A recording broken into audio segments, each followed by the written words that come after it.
Ito sasabihin ko sa inyo, iyang gobyerno ni Bongbong Marcos, papunta yan sa bangin. Maniwala kayo sa akin at sa hindi. Wala pa tayong sinasabing bihira yung hindi nagkakatotoo, mga kaibigan. Yan pong itong gobyerno ni Bongbong Marcos patungo sa bangin. Bakit? Napasok na sila ng sindikato. Hindi nyo alam kung sino nag-a-appoint sa gobyerno. Baka kala ninyo. Yan ang pag-uusapan natin sa video na ito. Pilipinas, ano na? Yan ang lagi nating tanong dito sa ating programa. Ano na nga bang nangyayari sa bansa natin? Kagaya ng sinasabi dyan ni Percy Lapid, ang Lapid Fire. Ito yung kanyang mga hula na nagkatotoo. Bakit ko nasabi nagkatotoo? Siya mismo, sinasabi niya dyan na itong administrasyon na ito ay papunta ito sa bangin. Na sa una, magtatagumpay ito, pero ang patutunguhan nito ay sa bangin. Anong nangyari? Tama naman, simula nung maupo itong Bongbong Marcos na ito, okay sa umpisa. Diba? Uniteam sila ni BP Sara. Pero bibitinin ko muna kayo bago tayo magsimula. Batiin muna natin. Shoutout po sa lahat ng mga subscribers, mga viewers, mga silent viewers, at sa ating mga komentos, mga suki nating komentos dyan. Shoutout po sa inyo. Maraming salamat po sa patuloy na suporta ninyo dito sa ating munting channel, ang Pilipinas Ano Na. At syempre, hindi natin pwedeng kaligtaan ang ating mga bashers. Mga bashers, kagaya ng paulit-ulit nating sinasabi dito, gamitin ninyo ang inyong karapatan para mag-comment at para mailabas ninyo ang inyong mga saloobin kung ano ang nangyayari dito sa ating tinatalakay. Ngayon, kagaya ng sinasabi natin dito, napakaganda po ng pag-uusapan natin sapagkat ito'y hula ito eh. Kasi hindi pa nga nangyayari nung nabubuhay pa siya. Tama po ang narinig ninyo. Siyempre, pagkahula, huhulaan niya muna. Ibig sabihin, hindi pa yan mangyayari. Pero hindi ibig sabihin dahil naghula na ito, hindi ibig sabihin na hinulaan na ito ni Percy Lapid, ang Lapid Fire sa kanyang programa, maniniwala na tayo na siya ay talagang manghuhula. Pwedeng nagkataon lamang at yun lamang ang nakikita niya patungo kung saan papunta talaga ang Pilipinas. Napakaganda pag-uusapan, pero bago tayo magsimula rito, bati muna tayo ng isa. Magandang umaga po, Luzon, Visayas at Mindanao. At syempre pa sa mga kapatid natin, mga kababayan natin na nasa iba't ibang panig ng mundo. Magandang umaga, magandang tanghali, magandang hapon, magandang gabi po sa inyong lahat yan. Kamusta na po kayo? Nandito na naman po ang inyong likod, Boss Rick, ang Pilipinas. Ano na? Ano na nga ba ang nangyayari sa Pilipinas? Lagi nating inuulit-ulit na tanong dito yan.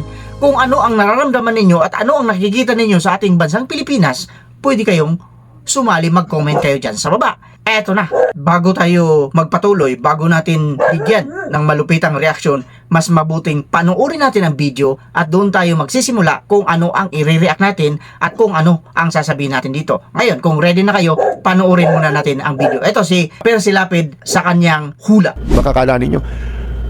Isipin mo yan, no? Yan ba, maiisip mo si Ochoa magiging isa sa mga screening committee ng mga government appointees sa gobyerno ni Bongbong Marcos? Katunayan yung bayaw niya ay na-appoint. Ewan ko lang kasi nung una raw, kasama ito, di ko malaman kung pinatanggal. Kaya nag-aaway daw yung mag-asawa. Mga kaibigan. At dyan, merong maruming balita riyan. Kung bakit nakapasok si Ochoa sa kampo ni Marcos. At itong si Putol, mga kaibigan, ano yan, tumaya ng pera yan eh. Pumondo yan eh. Sipin ninyo Of all people, executive secretary ni Pinoy sasama kay Marcos, kasama ng lihim. Nung una yan, naki-isko eh. Siguro doon siya pinadala. Para dito sa Manchurian candidate. Yun ang mission niya. Doon sa likod ni Isko Moreno. Galing yan doon eh, mga kaibigan. Nung tapos na eleksyon, nandun na siya sa Malacanang. Nanlihim. Walang appointment, pero sila nag-i-screen ng appointment. Kaya, pinatatawanan ko lang kayong mga patay gutom na loyalist, mga kaibigan. Hanggang ngayon, walang nakapwesto sa inyo. Ito, sasabihin ko sa inyo, iyang gobyerno ni Bongbong Marcos, papunta yan sa bangin. Maniwala kayo sa akin at sa hindi. Wala pa tayong sinasabing bihira yung hindi nagkakatotoo, mga kaibigan. Yan pong itong gobyerno ni Bongbong Marcos patungo sa bangin. Bakit? Napasok na sila ng sindikato eh. Natatandaan nyo ba? Ito, bibigyan ko kayo ng mga kasaysayan natatandaan nyo ba si Celso de Los Angeles, yung nabaliw kay Regine Tolentino? Mga kaibigan, na namatay sa cancer? Oh. Hindi nyo ba alam yan ang dating, di ba napakalakas nung kay Gloria? Yung legacy. Yung nanloloko ng pera ng tao, di ba? Yung pyramid. Legacy, di ba? O yung si Celso de Los Angeles. Ngayon, masasabi nating tama, totoo at hindi siya nagkamali dyan sa kanyang mga hula. Ito na nga ang nangyayari sa bansa natin ngayon. Nagkandalitse-litse na. Kaya ito yung sinasabi niyang mahuhulog sa bangin. Hindi man literal na mahuhulog sa bangin kasi termino lang yun. Ito nga yung nangyayari at nakikita natin ngayon sa ating bansang Pilipinas, talagang nahuhulog na ito sa bangin sapagkat lumalaganap ang korupsyon. Kagaya ng sinabi niya dyan, pinasok na ito ng sindikato. Ano ba ibig sabihin ng sindikato, boss? Ito yung mga sindikato ng mga politiko mismo ang gumagawa para magpayaman, para magkaroon ng limpak-limpak na salapi para sa kanilang sariling kapakanan. Kitang-kita naman, lalong-lalo na dito sa napaka-viral na flood control project. Talagang ang daming sangkot dito. Kagaya nga doon sa testimonya ng mag-asawang Diskaya, 17 congressmen ang kanilang binanggit, pero anong nangyari? Anyari, kahit isa, wala tayong nakitang ipinalabas nila. Kaya ito yung gustong mangyari ni Senator Rodante Marcoleta, pero pilit pa rin na kinukontra nitong mga ob-ob na mga senador, ob-ob na mga congressmen, at ob-ob na mga tao dyan sa gobyerno. Bakit? Takot sila na mailahad itong mga tao na ito. Akalain ninyo, 17 po na mga congressman ang sangkot, ang pinangalanan ng Diskaya Couple. Pero anong nangyari ngayon? Tahimik na kung saan-saan napupunta yung kanilang investigasyon. Naglagay ng bagong ombudsman. Hindi pa nakontento sa kanyang pwesto. DOJ Secretary itong si Rimulya. Inalis, nilagay sa ombudsman. Noong una, medyo alanganin pa. Pero ngayon, talagang swak na sapagkat nakaupo na dyan sa pwesto bilang ombudsman. Ano na nangyayari sa ating bansa? Questionable ang pagkatao nitong si Rimulya. Kung sa debate na lang, kung makikita ninyo at mapapanood ninyo, kung napanood ninyo ang debate nila ni Senator Rodante Marcoleta, mas masasabi ko pa na mas karapat-dapat si Senator Rodante Marcoleta maging ombudsman or maging DOJ Secretary. Napansin ninyo, ngayon may pinalit bago. Ginisa ni Senator Rodante Marcoleta kagaya nung nakaraan nating topic. Hindi makasagot, nakanganga. Yan ba yung sinasabi nating Department of Justice Secretary? Ano na ang nangyayari sa ating bansa? Kaya ito yung sinasabi ni Percy Lapid, ni Lapid Fire, na mahuhulog sa bangin. Kasi nga, wala nang nakikitang hustisya dito sa ating bansa. Yung nagrarally, nakita naman ninyo, ang dami nang lumabas, ang dami nang nag-attempt na mag-people power number 3. Pero ano nangyari? Hindi nagtatagal. Kasi pinapadala ng mga subpina yung mga nag-oorganisa nitong mga ob-ob na ito na nandyan sa gobyerno. Isa pa, tatalakayin natin dito. Tanungin naman natin kung ano ang masasabi ng mga artista na ito. Ibig sabihin, mas malalaki ang buwis na binabayad nila kaysa sa ating mga ordinaryong Pilipino. Of course, nagbabayad tayo ng buwis sa pamamagitan ng mga lecheng tax na yan.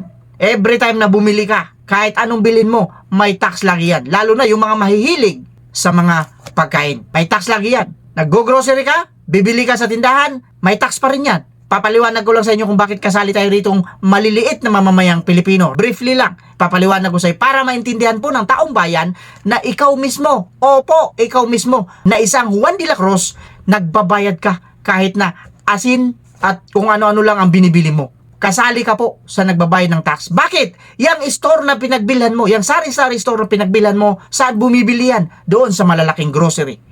At doon sa malalaking grocery, pag bumibili ka, may resibo. Doon nakalagay yung VAT kung magkano yung kailangan mong bayaran doon sa kabuuan ng iyong pinamili. At syempre, ikaw na bumibili doon sa store, doon sa tindahan na binibilan mong suki na walang resibo, kasali kang nagbabayad doon sa na binayaran niyang VAT sa grocery. Bakit? Idadagdag niya yun sa kanyang presyo. Binili niya sa grocery ng 2 piso, halimbawa lang, ibebenta niya yan ng 250 para naman tumubo siya. Gets niyo mga kapatid, mga kababayan at mga boss? Simple lang. Kaya panoorin natin itong mga artista na nagagalit na sa mga nangyayari ngayon na sila mas malaki ang ambag nila kaysa sa ating mga ordinaryong Pilipino. Bakit kanyo? Artista sila, may mga tax talaga yan. yung kanilang mga proyekto, kung ano pa man yung ginagawa nilang pelikula, automatic may tax yan sa gobyerno. Panoorin natin kung sino-sino itong mga artista na ito.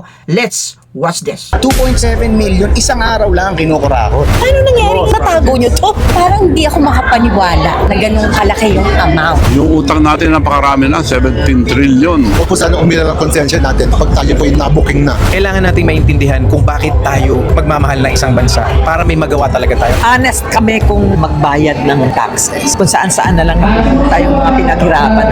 May pikon, definitely. Kasi ang tagal ko na nagbabayad ng taxi. Sana man lang tinapos man lang yung project. Total, pinatungan nyo naman na yung presyo ng materyales. Kung tutuusin, marami sana tayong pera dahil masipag mga Pilipino. Kayo tumatanggap ng kontrata sa gobyerno. Ang gobyerno po ay Pilipinas para sa Pilipino. Ang batas natin maganda, pero the implementation di maganda. Ang nakukulong yung mga maliliit na tao lang. Oh, kita ninyo, umangal ng mga artista na mas malaking ambag sa gobyerno kaysa sa ating mga ordinaryong Pilipino. Dapat lang naman na umangal sila kasi nakikita na nila kung ano ba talagang nangyayari sa ating bansa at ang pondo na iniipon ng ating gobyerno para masinop sana ninanakaw lang ng mga politikong mga pulpul na nagpapayaman sa kanilang mga sarili. Anong masasabi nyo rito mga kapatid, mga kababayan at mga boss? Kung ano man ang inyong mga reaksyon, opinion, i-type ninyo dyan sa baba para naman may ambag kayo at may labas ninyo ang inyong mga saluubin tungkol dito sa nangyayari sa ating bansa. Kaya nga ang tanong natin dito, Pilipinas, ano na? Bakit nagkaganito ng Pilipinas? Common sense, mga kapatid, mga kababayan. Pero hindi natin malahat, hindi natin masabi na talagang lahat ng mga tao ay sumasang-ayon doon sa mga sinasabi ng karamihan. Meron talaga dyan na pilit na pinagtatanggol ang kanilang mga kakampi, kanilang mga amo, kanilang mga boss at yung mga taong mga politiko na para sa kanila, yun ay mas magaling sa tingin nila. Mga kapatid, mga kababayan, kagaya nga sa kasabihan, you can please everyone. Ibig sabihin, kahit anong gawin mo, kahit anong gawin mong ganda, kagaya na lang sa ginawa ng ating dating Pangulong Rodrigo Duterte. Lahat ginawa na niya. Uulitin ko, baka sakaling magising kayo. Yung driver's license ng isang nagmamaneho, in-extend niya yun. Dating 3 years, ginawa niyang 5 years. Kung wala ka pang violation, naging 10 taon. Ngayon, passport na dating 5 years, nakalimutan ko na. Correct me if I'm wrong, ha? Kasi sabi nga natin dito, I am stand to be corrected. 5 taon dati. Ngayon ay naging 10 taon. Sweldo ng mga kapulisan. Halimbawa, sumisweldo ang isang PO1 ng 18,000 noon. Ngayon, doble na. Naging 36,000 na. Sabihin ninyong sinungaling ako. Mag-comment kayo dyan kung sinungaling ako. Pang-apat, yung mga build na mga infrastructure na ipinatayo ng ating dating Pangulong Digong na ngayon ay pinakulong ninyo. Anong-ano yung mga yon? Mga tulay, kalsada, at kung ano-ano pa. Public market, mga health centers, hospitals. Ngayon, ano nangyari dito sa ating administrasyon na pinagyayabang ninyo? Ito na ba yung bagong Pilipinas? Kinumpara yung kanyang proyekto sa classroom pa lang. 22 lang ang napagawa niya. Samantalang si Pangulong Digong, napakalayo ng agwat. Ay, nakikita ninyo? Diba? Ang layo ng agwat. Paano nyo sasabihin na mas magaling itong administrasyon ngayon kaysa sa dati? Kayo na ang humusga mga kapatid, mga kababayan at mga boss. Ang nais lang natin dito para magising po ang mga taong natutulog pa hanggang ngayon. Hindi alam kung ano talagang nangyayari sa ating bayan. Eto na, nahuhulog na tayo sa bangin paunti-unti. With that, kagaya ng sinasabi natin dito, maraming salamat po sa patuloy na suporta ninyo.